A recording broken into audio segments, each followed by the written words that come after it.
안녕하세요. 세상에 참 별 사람 다 있고 이혼 이유, 파혼 이유도 제각각이지만 저 같은 경우가 또 있을까 하여 글을 한번 남겨봅니다. 혹시나 저처럼 피해볼 여성들이 있을지도 모른다는 생각에 힌트도 드리고 싶고요. 저는 현재 31살이고 향수 도소매를 하고 있습니다. 모아둔 돈은 부동산, 주식 다 합쳐서 6억 정도예요. 월 수익은 왔다 갔다 하지만 보통 1,000만 원 전후로 버는 것 같고요. 사귀던 남자들은 제가 돈을 잘 버는 걸 알고 나서 다 저랑 결혼하고 싶어 하더라고요. 그리고 셔터맨이 꿈이라며 대놓고 일 안 하고 제 일을 돕고 싶다고 하는데 정이 떨어지더라고요. 저는 원래 저 혼자 일해왔고 앞으로도 동업을 한다거나 누군가의 도움이 필요한 업종은 아닌데 남자들이 그렇게 벌건 눈으로 이야기하니 뭔가 관계가 더 진전이 안 되더라고요. 사실상 인연을 못 만났다고 해야 하죠. 제가 스킬이 없어서 그럴 수도 있는데 아무튼 제 평생 반년 이상 사귄 남자가 한 명도 없었어요. 그러다가 우연히 거래처 사람으로부터 한 남자를 소개받게 되었어요. 그 집안도 집안 대대로 음식점 하는 자영업자이고 성격이 호탕해 같이 있으면 내내 웃음이 끊이질 않을 거라며 저랑 잘 맞을 것 같으니 꼭 만나보라고 하더군요. 솔직히 별 기대 않고 나간 소개팅 자리였는데 생각보다 사람이 너무 괜찮고 재미있어서 몇 번 만나다 보니 사귀게 되었어요. 너무 잘 맞더라고요. 그리고 그 남자도 집에 돈이 많아 그런지 뭔가 지갑 여는 것도 여유로웠어요. 비싼 레스토랑도 서슴없이 가고 백화점 지나가다 예쁜 가방이 있으면 그게 몇백만 원짜리일지라도 고민 않고 척척 사주려 하더군요. 저라서 아낌없이 다 해주고 싶다더군요. 그 남자도 연애를 많이 해본 건 아닌데다 저를 많이 좋아했어요. 저 역시 그런 남자를 만나보진 못했기 때문에 너무 행복했고요. 서로가 인연이라고 생각했네요. 금전적인 면에서도 서로 크게 꿀리는 것 없고 성격도 잘 맞아서 정말 소개시켜준 사람 말대로 같이 있으면 즐겁고 웃음이 끊이지가 않았어요. 남자 쪽이 나이가 있다 보니 저랑 사귄 지 3달도 안 돼요. 결혼하자고 조르더군요. 나이도 나이지만 저를 놓치면 평생 후회할 것 같다면서 그쪽 집안에서도 저를 꼭 잡으라고 난리였대요. 남친도 저희 부모님이랑 식사하고 싶다고 자리 만들어달라고 먼저 요청해서 제가 저희 부모님 댁 초대해서 같이 밥 먹었어요. 보통 대대로 자영업한 집안 특유의 싹싹함과 능청스러움이 있잖아요.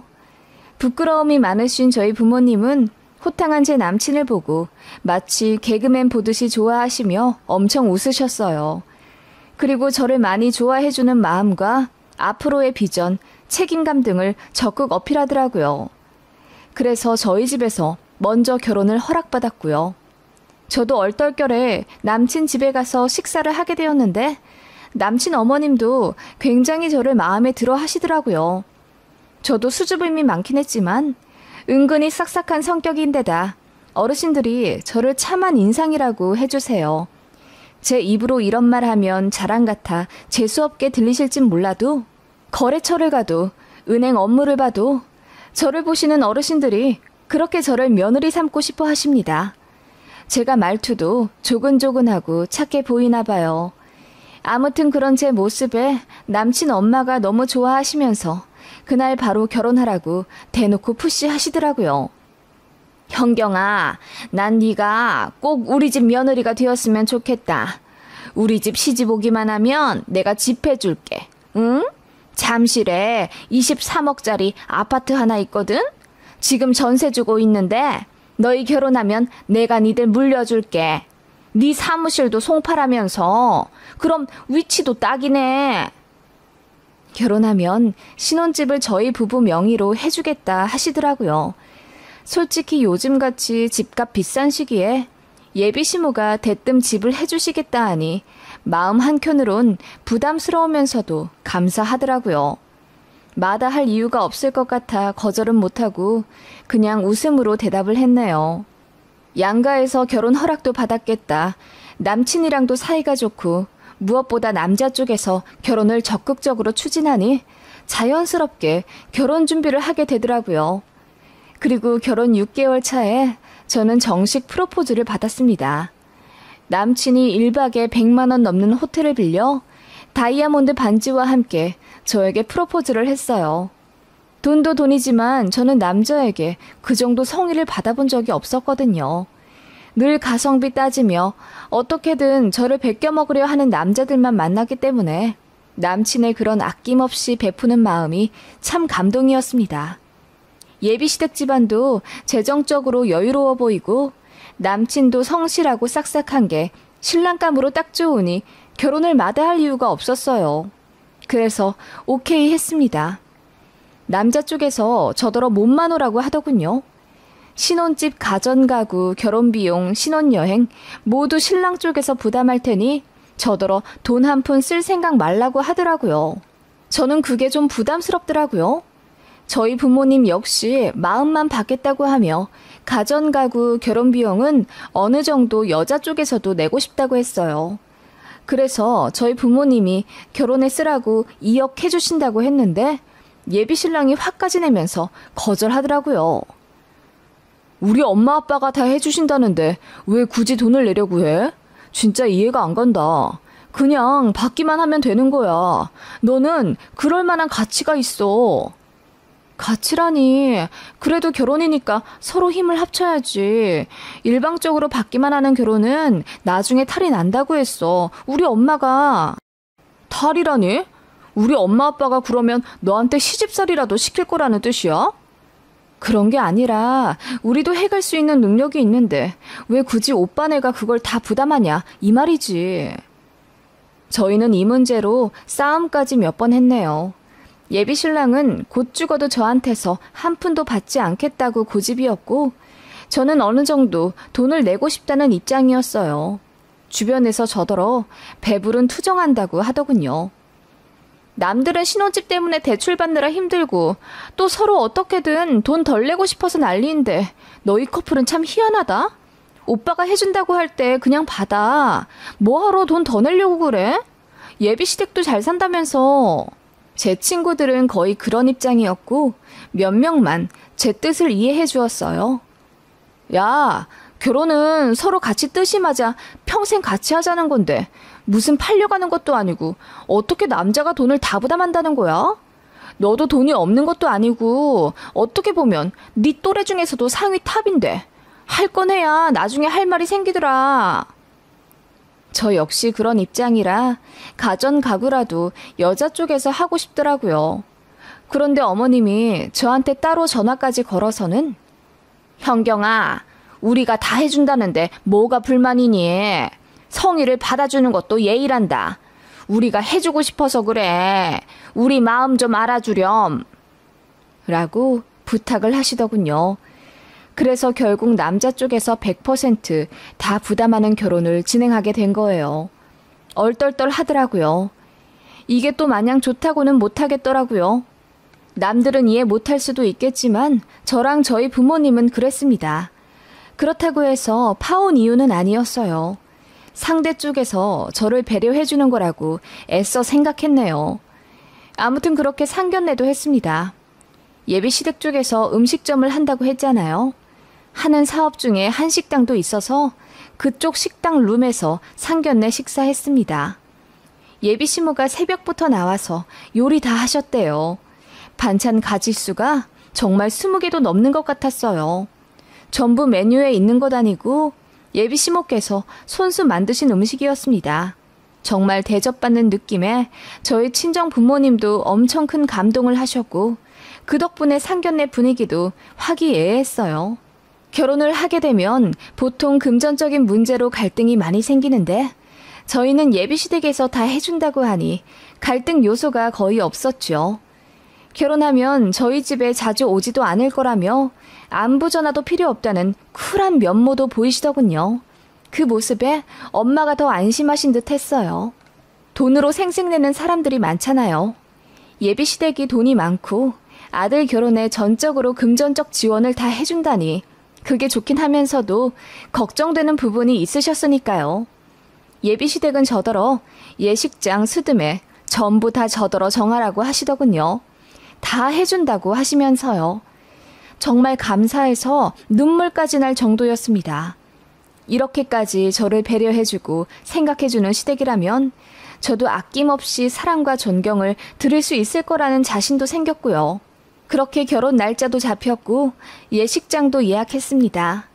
신혼여행은 몰디브 2주 계획해서 미리 돈도 다 넣어놨고요. 모두가 저를 부러워했어요. 이런 결혼 없다고요. 저 역시 행복한 시간을 보내며 결혼 준비를 하고 있었습니다. 저희 신혼집은 어머님이 전세입자와 잘 얘기를 해서 계약 기간보다 조금 일찍 공실이 되었어요. 어머님이 저한테 가전 가구 팜플렛 주시면서 원하는 거 있으면 다 동그라미 쳐놓으라 하시더군요. 계약해서 신혼집에 넣어놓겠다 하시면서요. 그래서 몇 가지 말씀드리고 저도 제 가구를 몇 개 가져가야 한다고 말씀드렸죠. 그러니까 어머님께서 네 방이 하나 있어야 한다는 말이니? 너희 해줄 신혼집이 방이 3개라는 거 알고 있지? 라고 물으시더군요. 그래서 당연히 알고 있다고 하니 어머님이 그런데 안방은 좀 비워둬야 할 거다. 작은 방 2개 중에 하나를 부부방으로 써야 해. 그거 생각하고 방을 정하렴. 라고 하시더라고요. 그 말에 이해해서 제가 안방을 비우라고요? 왜요, 어머님? 이라고 물으니 안방 쪽에 수맥이 흐른다면서 거기를 부부방으로 쓰면 사이가 안 좋아진다는 겁니다. 이해가 안 가더라고요. 무슨 갑자기 수맥 타령인지. 제가 선뜻 대답을 시원스레 못하자 예비시모가 아니 얼마나 귀한 며느리야. 그래서 니들 들어오기 전에 내가 용한 선생님 한 분 불러서 집 기운을 다 봤지. 그랬더니 안방 쪽이 습하고 터가 안 좋다길래 살펴봤더니 글쎄 그 밑에 수맥이 흐른다지 뭐니. 그러니까 그 방을 그냥 비워두는 게 좋을 거다. 라고 하시더군요. 그래서 제가 어머님 저 기 되게 세요. 제가 다 이겨요. 그리고 그 집이 12층인데 그럼 그층 사람들 전부 안방에서 자면 가위라도 눌리게요? 아파트에 그런 게 어디 있어요, 어머님. 괜찮아요. 걱정하지 마세요. 라고 제가 씩씩하게 대꾸했더니 어머님이 그냥 그런 게 있다면서 말끝을 흐리시더라고요. 남친에게도 얘기했습니다. 콧방귀 낄 줄 알았는데 생각 외의 반응을 보이더군요. 그래? 거기가 뭐가 좀 안 좋긴 한가 보네.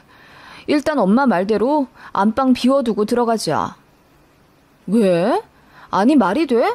안방을 뭐하러 비워놔. 큰 방 놔두고 작은 방을 부부방으로 하는 신혼부부가 어딨어. 제가 의아해하자 남친이 당황하더니 그럼 살아보고 괜찮으면 옮기는 거지. 일단 너무 걱정하지 마. 네 뜻대로 할게. 라고 하더군요. 그런데 저는 어머님과 남친의 반응이 좀 이상하게 느껴졌어요. 게다가 저더러 가구를 다 고르라고 하더니 이건 위험해서 안 되고 저건 뾰족해서 안 된다며 다 퇴짜 놓으시더군요. 그리고 소파도 제가 천 소파를 고르니 어머님이 마음대로 가죽으로 바꿔서 주문을 하셨어요. 물 같은 거 젖으면 안 된다고 하시면서요. 뭐 그 말도 맞긴 하니 기분이 크게 나쁘진 않았습니다. 그런 식으로 어머님이 조금씩 가구를 마음대로 조정해서 주문을 하고 신혼집에 넣으시는 것 같더라고요. 제가 중간에 한번 가보고 싶다고 하니 결혼하고 나서 가야 복이 들어오는 거라며 처녀는 신혼집에 미리 들어가는 거 아니라고 하시더군요. 아니, 결혼 전에 다 신혼집 둘러보고 들어가지 않나요? 지금 생각하면 말이 안 되는데 예비 신랑과 예비 시모는 저에게 짠하고 선물하듯이 공개해주고 싶다며 제가 신혼집 구경하는 걸 극구 반대했어요. 그런데 저도 제 책상과 책장을 놓을 자리를 좀 알아야 하니 한 번만 들어가게 해달라고 졸랐습니다. 그런데 남친이 절대 안 된다고 단호하게 말하더라고요. 결혼식이 3개월 후인데 좀 가면 안 되겠냐고 하니 남친이 이러더군요. 그럼 혼인신고 하고 가. 그 말에 저는 눈을 동그랗게 뜨며 신혼집 한번 구경하는데 무슨 혼인신고까지 필요하냐고 물으니 자기 엄마랑 약속한 거라고 하더군요. 그 말에 저는 남친에게 크게 실망하고 말았어요. 갑자기 마마보이 마냥 자꾸 엄마 타령하는 것도 점점 짜증났고 신혼집 한번 미리 구경하겠다는데 문지기처럼 맞고 있는 두 무자도 이상하더라고요. 그래서 제가 며칠 잠수를 탔어요. 싸운 김에 연락하기가 싫더라고요. 그랬더니 남친 쪽에서 애간장이 타서 난리가 나더라고요. 그러더니 저를 불러 그럼 집을 딱 한 번만 보여줄 테니 사이즈만 딱 재고 2분 안에 나오자는 거예요. 그리고 엄마한테 비밀로 하자더군요. 그래서 알겠다고 하고 들어갔죠. 굉장히 좋은 아파트였어요. 이름 대면 다들 아는 잠실 유명한 아파트요. 그렇게 기분 좋게 들어갔는데 어머님 말씀대로 도배 장판 싹 하고 집안 리모델링도 조금 해놓으셨더라고요. 그런데 벽지가 좀 이상했습니다. 저는 새하얀 벽지를 원한다고 말씀드렸는데 짙은색 무늬 벽지였어요. 그래서 집안이 좀 어두컴컴했습니다. 게다가 집이 어째 좀 휑하더라고요. 그래서 가구가 아직 다 안 들어왔냐고 하니 남친이 거의 다 들어온 거라고 대답하더군요. 그때 남친에게 거래처 급한 전화가 왔어요. 그래서 받으라고 했더니 당황하면서 저랑 같이 나가서 받지요. 그냥 지금 받으면 되잖아. 난 집 구경할게. 아니야. 이제 다 받지? 나가자. 나 전화해야 해. 아니, 그러니까 혼자 나가서 받으라고. 왜 자꾸 나한테 나가재? 오빠, 나 짜증날라고 해. 제가 인상을 팍 쓰자 남친이 안절부절 못하더니 그러면 거실에 가만히 앉아있으라고 하더군요. 그래서 앉아 구경하고 있는데 거실 창문에 뭔가 이상한 게 설치되어 있었어요. 창문을 열려면 장치를 조작해야 하는 뭔가 복잡한 게 붙어 있더군요. 게다가 저는 TV장을 꼭 하고 싶다고 했는데 어머님이 마음대로 벽걸이 TV로 바꿔서 주문하신 듯 했어요. 이럴 거면 뭐하러 저한테 물어보셨나 싶어 기분이 좀 그렇더라고요. 이것저것 전부 다 제가 원한 게 아니었어요. 다 모서리도 둥그렇고 뭔가 병원에 있을 것 같은 단순한 가구들이더라고요. 이상하다 싶어 안방으로 들어갔죠. 다른 방은 다 문이 닫혀 있었는데 안방만 굳게 닫혀 있더라고요. 처음 들어왔을 때부터 그 부분만 자꾸 눈길이 갔는데 남친 전화 받으러 나간 김에 한번 열어봤습니다. 그리고 저는 충격받아 소름이 오소소 돋게 되었죠. 텅 비어 있을 줄 알았던 안방에 병원 침대가 덩그렇게 놓여져 있었습니다. 벽지는 무슨 방수 처리된 종이인지 반짝반짝한 재질이었고요. 그리고 안방 화장실 문이 아예 떼어져 개방되어 있더라고요. 샤워실도 뭔가 손잡이 같은 게 벽마다 붙어 있었고요. 그냥 병실을 하나 옮겨 놓은 듯한 공간이라 너무 이상했어요. 제가 경악하며 안방을 둘러보고 있는데 남친이 헐레벌떡 들어와서는 왜 말도 없이 안방을 보고 있냐며 화를 버럭 내더라고요. 내가 거실에 앉아 있으랬잖아. 오빠, 이게 뭐야? 안방에 이게 뭐냐고. 병원 침대는 여기 왜 있어? 오빠, 뭐 알고 있지? 당장 말해. 제가 소리를 지르며 남친을 다그치자 남친이 미치겠다는 듯 머리를 감싸주며 한참을 괴로워하더군요. 그러더니 충격적인 사실을 고백했습니다. 사실 우리 할머니 모시고 살아야 돼. 그건 미리 말 못해서 미안해. 뭐라고? 내가 시할머니를 모시고 살아야 한다는 거야? 그걸 나만 빼고 다 알고 있었다고? 미쳤어? 제가 경악하자 남친이 저를 달래며 말하려고 했다더군요. 그러면서 위로랍시고 하는 말이 더 충격적이었습니다. 보호자 간병인을 붙일 거야. 그러니까 네가 똥수발 들 일은 없어. 엄마가 다 해준대. 똥수발이라니? 많이 편찮으셔? 아니 그런 분을 나더러 어떻게 모시라고. 나 이제 30이야. 그러니까 24시간 간병인을 붙여주겠다는 거 아니야. 현경아, 우리 집 잘 살게 된 거 다 우리 할머니 덕분이야. 할머니가 장사 잘하셔서 돈을 많이 모으신 거고 그 덕분에 아빠랑 엄마도 잘 된 거라고. 치매 걸리셔서 안타깝긴 한데 우리 엄마도 젊었을 때부터 고생 많이 했어. 이제 좀 자유로워지셔야지. 뭐라고? 치매? 오빠 지금 무슨 말을 하는 거야? 저는 너무 놀라 눈물이 뚝뚝 떨어지고 말았습니다. 남친은 한숨을 쉬며 자기 집안 얘기를 하더라고요. 예비 시할머니가 정정하게 장사를 잘 하셨는데 나이 70대던 해 갑자기 치매 판정을 받으셨대요. 그런데 예비 시부가 워낙 효자라 요양원 보낼 생각을 안 하셨답니다. 그래서 어머님이 장사하시며 치매 노모도 모시고 살았던 거죠. 너무 스트레스 받았지만 아무튼 부를 축적할 수 있었던 이유도 시할머니니 어떻게 할 수가 없었대요. 이혼하자니 돈이 아쉽기도 했고요. 그래서 능력이 별로 없어도 참한 며느리 하나 골라서 집 해주고 돈 해줄 테니 시할머니 모시라 넘기고 싶었답니다. 그런데 아들이 돈 많은 여자를 결혼하겠다고 데리고 와서 처음엔 반대하셨대요. 돈 많으면 고집 세서 말 안 듣는다고요. 그래도 결혼하겠다고 하니 예비시댁에서 짱구를 굴린 게 결혼 비용이랑 신혼집 다 대주는 조건으로 저를 무력화시키려 했나 봅니다. 제가 방방 뛰며 이건 사기 결혼이다, 고소하겠다 난리를 치며 그 집에서 나왔어요. 그리고 부모님한테 말씀드리니 집도 난리가 났죠. 그러자 예비 시모가 중재하겠다고 저를 만나자고 하더군요. 저도 따질 기세로 만났습니다. 그런데 그 자리에 그 치매 걸리셨다는 남친 할머니를 모시고 왔더라고요. 중증 환자가 아니라 공격성이 없다면서 저한테 직접 보여주고 싶었다면서요. 그냥 가만히 앉아 계시긴 하더라고요. 그런데 나중에 얘기 들은 엄마가 아마 안정제 먹이고 나온 거 아니지 않겠냐 하시는데 그 말도 맞을 것 같습니다. 미안한데 네가 좀 봐주면 안 되겠니? 나도 너무 힘들었다. 나도 죽을 판이야. 그래서 내가 도울 수 있는 거 다 도우려 하잖니. 24시간 상주 도우미 무조건 붙여줄게. 너는 그냥 지켜만 보면 돼. 별거 없어. 라고 빌더군요. 별거 없는데 왜 모른 척하고 저한테 떠넘기려 하셨어요?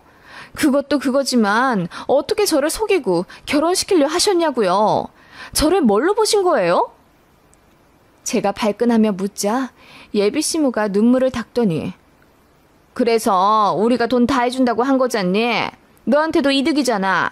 네가 네 또래보다 돈 많이 버는 건 맞지만 솔직히 잠실에 20억 넘는 아파트를 네가 어느 세월에 살겠니? 원래 결혼이라는 게 그래. 결국은 서로 조건 맞춰 하는 거야. 너한테도 그닥 손해는 아니지. 잘 생각해봐라. 속아서 화가 난 거지. 결국 너한테도 이득인 거야. 대체 뭐가 이득인데요? 정말 너무하시네요. 저 절대 용서 못해요. 제가 핏대까지 세우며 소리를 치자 예비 시모가 저더러 착한 줄 알았는데 너무하다고 하더군요. 그리고는 본인도 언성을 높여 예, 세상에 공짜가 어딨니? 너도 장사 꽤나 해서 알잖아. 세상 이치가 다 그런 법이다. 너 부자 시댁 만난 거 네 친구들이 부러워한다며? 네 시할머니 남은 날이 얼마 안 남았을 텐데 나라면 영리하게 판단하겠다. 조금만 고생하면 20억 넘는 집이 네 것이 될 텐데 뭘 그리 열을 내니? 게다가 난 네 시어머니 될 사람인데 라고 하시더군요. 미친 거 아니에요? 치매 시할머니 모시고 살 새댁이 세상에 어디 있다고요? 본인도 모시기 싫으니까 며느리한테 떠넘기려고 계략 다 꾸며놓고는 이제 와서 세상에 공짜가 어딨냐고요? 뭐 이런 집안이 다 있어. 저는 주변에 누가 듣던 말던 소리를 질렀고 그 바람에 예비 시모가 얼굴이 새빨개지며 주변을 둘러보더군요. 저는 이딴 집안이랑 조금이나마 엮였다는 게 너무 불쾌하다고 했습니다. 그리고는 파혼한다고 했죠. 솔직히 주변 사람들한테 창피했지만 그건 신경 쓸 게 아니더군요. 그런데 며칠 뒤에 내용 증명이 왔어요. 예식장이랑 신혼여행 위약금 그리고 가전가구 환불 금액을 저더러 갚으라고 하더라고요. 어이가 없어서 바로 변호사 선임해 고소했습니다. 혼인빙자 사기죄로요. 그랬더니 꼬리 내리고 미안하다며 합의해달라고 하더군요.